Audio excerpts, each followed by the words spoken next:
thanks for watching. Welcome back to my channel. I'm super excited about today's video. It is a tutorial with the Jaclyn Hill palette from Morphe. I did do a review on this palette, so if you want to watch that, it'll be linked at the end of this video and down below in the description box.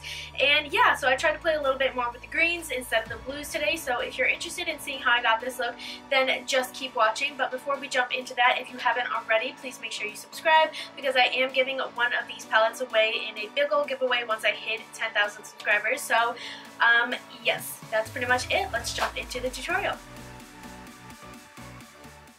Alright guys, so using the Jaclyn Hill palette, I'm going to start out with the shade Silk Cream. This is just a nice light brown, and this is going to act as my transition shade, meaning it's going to help me to blend out my other eyeshadows a little bit later, so I want to lay something nice and light down first.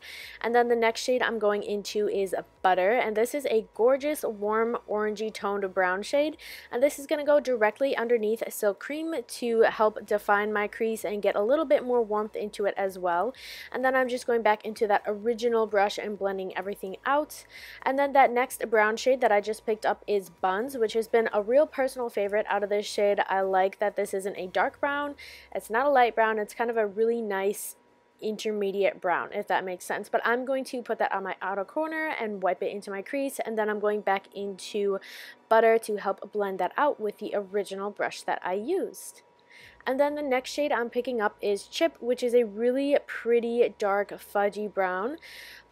Probably hence the name Chip, and I'm placing that on my outer corner with a more defined brush, and I'm just going to blend it out on my outer corner. And then once I feel that my outer corner is blended out enough for that layer of Chip, I'm going to start to work it into my crease and bring it all the way into my inner corner. And then I'm just going to go back into shades like Buns and Butter to help further blend that shade out, because we don't want any harsh lines in this look except for one.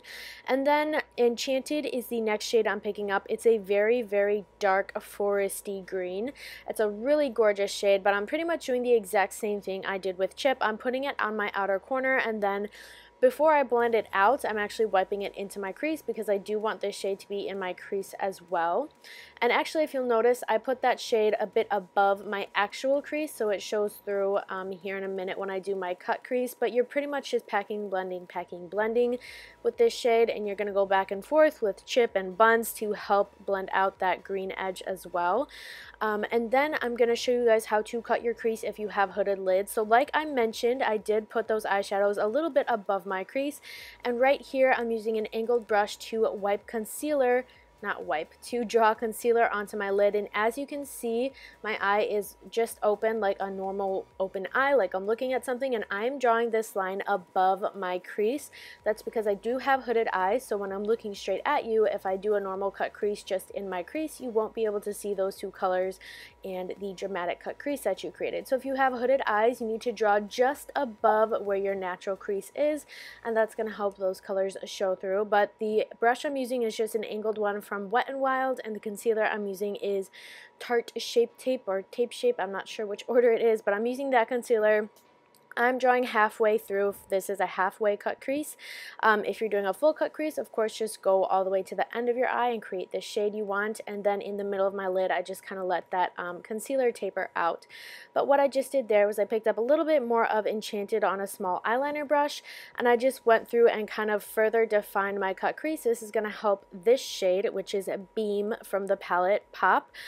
So that's a really fun little trick for you guys to make your cut creases look more professional and really make them just look incredible. And this green shade I'm picking up is Diva. I'm putting this onto the center of my lid, and I'm going to be blending it with Beam, which is on my inner corner with that lighter shade. And then I'm also going to be blending it with Enchanted, which is that dark shade on my outer corner. Once you get done blending those two together, you might find that you want to go back into a little bit more of Enchanted just to smoke it up and blend it out just a little bit more. So feel free to go ahead and do that. And then I'm just going into Beam one more time and highlighting my brow bone, and I'm taking a big brush after that to just kind of diffuse it and blend it out so it's not pow in your face. Then I'm just applying a nude eyeliner to your waterline. This is optional. I think brown or black would both be really gorgeous. Green would be really, really fun to do, but I'm just sticking with nude. And then I'm picking up Enchanted on a small detailer brush and just pushing that into my lash line. And then I'm going to go ahead and blend it out one more time with one of the browns that I used earlier.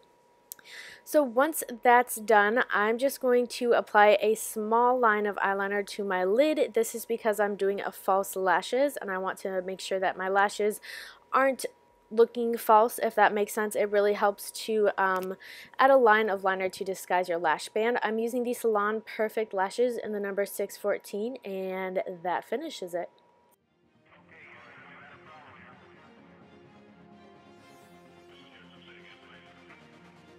Alright guys, so this is the finished look. I really hope you enjoyed this tutorial.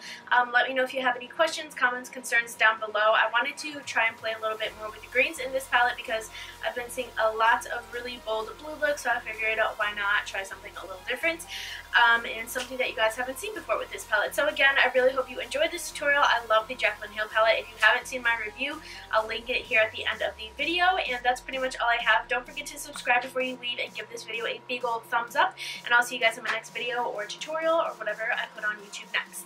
Have a great day. Bye guys.